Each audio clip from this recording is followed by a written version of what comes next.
Belgrado hoy. Si bien la guerra ha terminado hace tiempo, todo un pueblo continúa siendo rehén de un poder, el de Milosevic, causante del rechazo internacional hacia los serbios. Los habitantes del país se sienten cogidos en una trampa. La sociedad serbia en la posguerra. 3 semblanzas. Semblanzas. El rostro del dolor.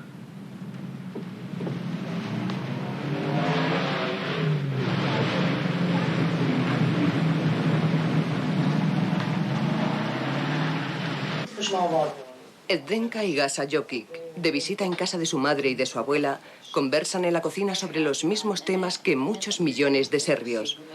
¿Cómo llegar al día de mañana? ¿Qué será de nosotros? Gasa no tiene trabajo. El sueldo de Zdenka llega siempre con retraso. Van al céntimo. Se vive en el aislamiento. Dianka Stojanovic representa a la generación anterior cuando todos ellos se llamaban yugoslavos. Las bombas de la OTAN han matado a su único hijo. Se vive entre ruinas. Este hotel representó un objetivo estratégico de la OTAN. Vlada Piper, de 22 años, era soldado, enemigo, por lo tanto, de la OTAN. 38.000 bombas de los aliados occidentales alcanzaron más objetivos civiles que militares. Vlada sobrevivió a la guerra. Ahora es la paz la que le mortifica. Vlada, ¿se puede decir que este régimen político te ha robado tu juventud, tu futuro? En cierto sentido, el régimen nos ha quitado a todos nuestra juventud, ya que nos ha privado de la posibilidad de trabajar en nuestro propio país, en el que nacimos y al que amamos. Nuestros jóvenes se ven ahora abocados a probar suerte en el extranjero. ¿Y por qué la gente no se enfada? ¿Por qué hay tan poca gente que protesta? Porque la mayoría, entre ellos yo mismo, estamos ocupados con nosotros mismos. Y otros muchos no tienen el valor suficiente para confesarse a sí mismos y a los demás que este régimen les ha inferido grandes daños. Pero sería la única forma de que la situación empezara a cambiar. Las peores huellas de la guerra ya no son visibles, pero el régimen no puede permitirse más que un cierto maquillaje. El edificio del Estado Mayor no ha sido reparado, pero el ejército se mantiene intacto.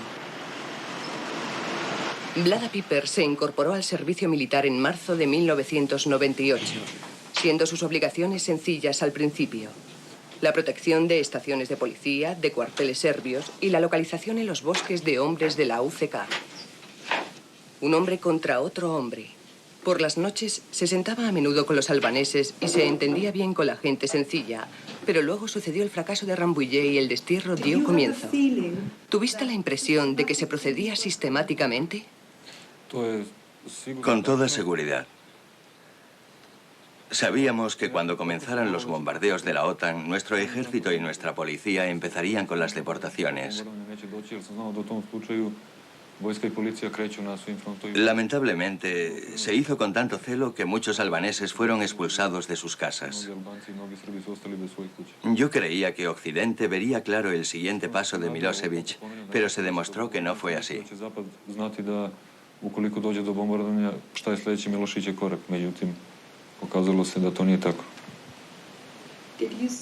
¿Has visto a alguien que matara civiles? Sí, a muchos. ¿Y qué sentías? Yo me sentía muy mal, como cualquier persona normal se siente en una situación así. Porque cuando ves a los civiles asesinados, piensas que a tu gente le podría pasar lo mismo, y eso produce un gran malestar, no es agradable. Su propio pueblo es víctima de una guerra económica. Todas las grandes refinerías e instalaciones químicas del país han sido destruidas. Muchas de las fábricas son irrecuperables. Unos pocos obreros se dedican a clasificar la chatarra para venderla después a bajo precio, una pequeña fuente de ingresos.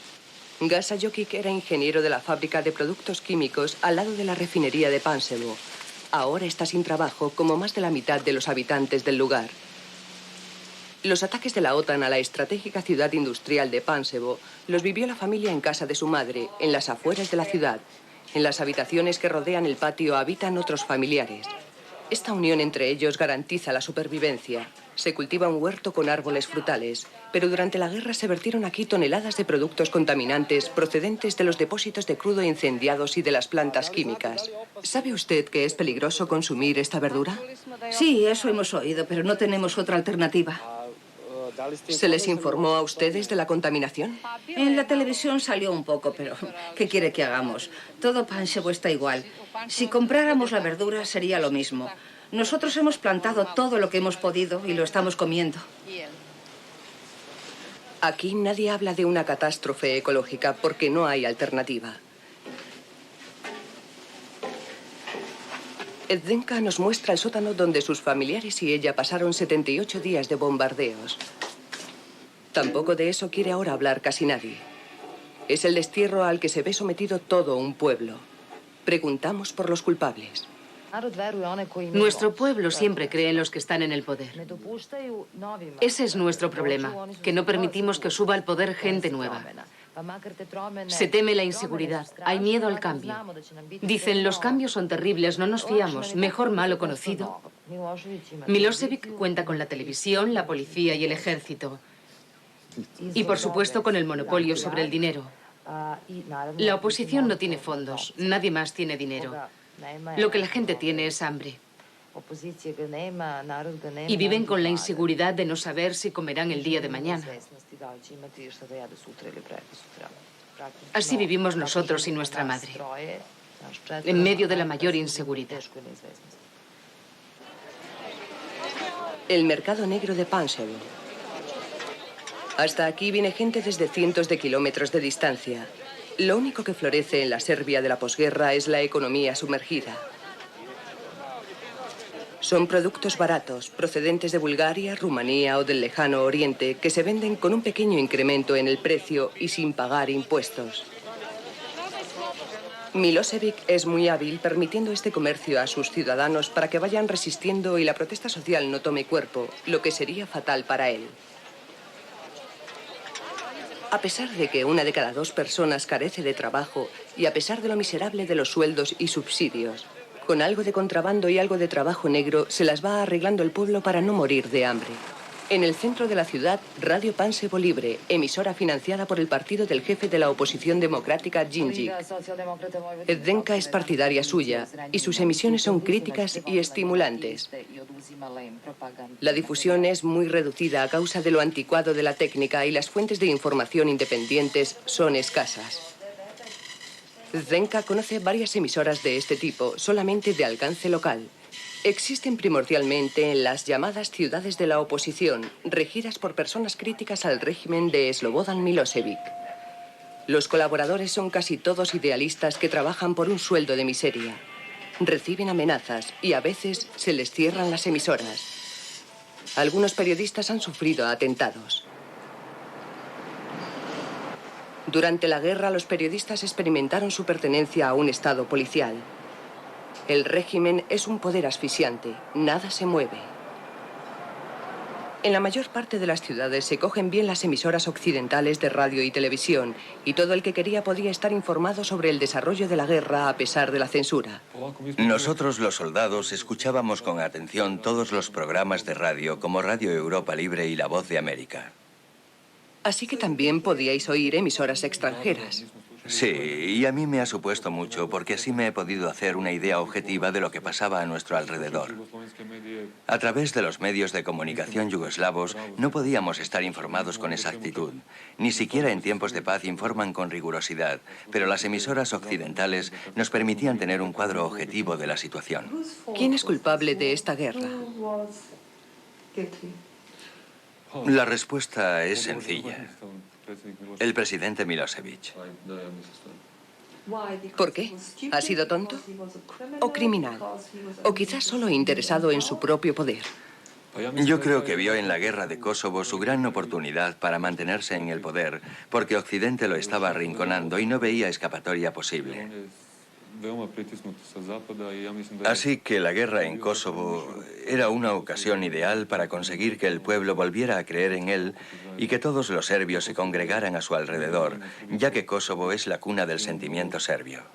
Allí se erigieron muchas estatuas y nuestra tradición está estrechamente unida a Kosovo. Cualquier niño sabe quién fue el príncipe Lezar. Milosevic ha explotado esto con gran habilidad para poder mantenerse en el poder. En el centro de Belgrado se reúnen las víctimas de los mayores ataques. Edjanka Stojanovic perdió a su hijo el 23 de abril cuando la OTAN bombardeó la emisora estatal RTS. También estas otras personas han perdido a algún familiar. Son daños colaterales según la OTAN, marcando con ello a las víctimas humanas que se produjeron con la destrucción de un objetivo militar. Para la OTAN, los empleados de la emisora RTS eran colaboradores de la maquinaria propagandística del régimen. Edjanka Stojanovic lleva luto por su hijo y por 15 de sus compañeros. Durante algunos días aparecieron en los titulares de los periódicos estas 16 personas como mártires de los medios de comunicación serbios. Luego fueron olvidados. La dirección de la RTS pagó unos escasos 4.000 marcos, 340.000 pesetas, por conceptos de indemnización a cada familia. Aquel día yo había preparado una comida especial porque venía una de sus amigas a comer. A las 4 de la tarde nos sentamos a comer. Era su comida favorita. Carne asada con setas. Yo estuve todo el tiempo con miedo. Por la noche, sobre las 9 o 9:30, empezaron a sonar las sirenas. Yo le llamé a las 10 para ver cómo estaba. Me dijo que había normalidad, que faltaban 2 periodistas extranjeros, pero que todo estaba normal, que seguían trabajando.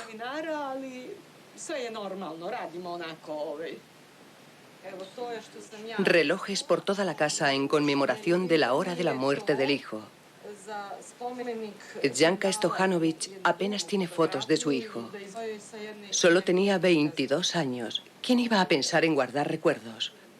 Son los amigos los que le traen fotografías. Un triste consuelo. Edjanka está jubilada. Dice que ya no tiene nada que perder y plantea preguntas incómodas como ¿por qué no hubo ningún aviso de bomba aquella noche? ¿Por qué no estaban allí los periodistas extranjeros como siempre?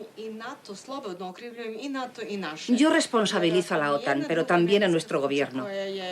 Otras emisoras también fueron bombardeadas, pero nadie pereció allí, porque se avisó con antelación. Y sobre todo no murió nadie en la destrucción del cuartel general, ni en la residencia del señor Milosevic. Yo estoy convencida de que los de arriba también estaban informados sobre el edificio de la RTS. Hubieran podido proteger perfectamente a los empleados. La dirección de la RTS dejó que continuaran trabajando para así tener víctimas con fines propagandísticos. Su hijo fue muerto por los 2 bandos en lucha, dice la madre. Edjanka Stojanovic en el cementerio. Ha vendido una casita que poseía en el campo por 9.000 marcos, 765.000 pesetas. El mercado inmobiliario está barato en el estado perseguido de Yugoslavia. La tumba de su hijo costará 12.000 marcos cuando por fin llegue el mármol que ha adquirido de importación. Ahora la señora Stojanovic solo vive para ver el día en que pueda señalar oficialmente a los que tienen sobre su conciencia la muerte de su hijo.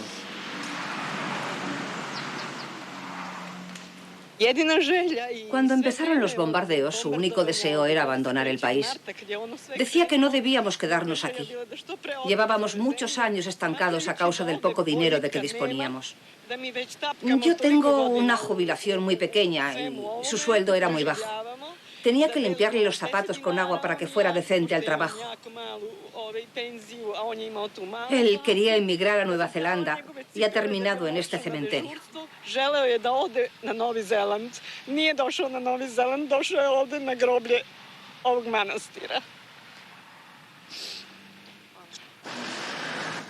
Gasa Jovic de Pančevo quiere quedarse y conocer una Yugoslavia distinta. Ahora se dirige a Belgrado para una reunión de los opositores a Slobodan Milosevic. Pero muchos dejan de acudir y la protesta se queda a medio camino. La oposición no es un peligro real para Milosevic, ya que los grupos están demasiado dispersos y sus líderes excesivamente ansiosos de poder. Gasa confía en una nueva generación de jóvenes políticos que consigan llevar a Yugoslavia a la Europa democrática. La cotidianidad en la Serbia de la posguerra significa para la mayoría vivir a base de apuros, sin ningún objetivo en el horizonte y viendo pasar los días. Los cafés están a rebosar. Con un vaso de alcohol se pasan las horas. Y todos sueñan con la huida hacia Occidente, nos dice el exsoldado Vlada Piper refiriéndose a sus coetáneos. Precisamente en dirección al enemigo, pero a nadie le parece que eso sea una paradoja. Todos ellos dicen, estamos prisioneros en una isla y no nos libramos de ella por bien que sepamos nadar.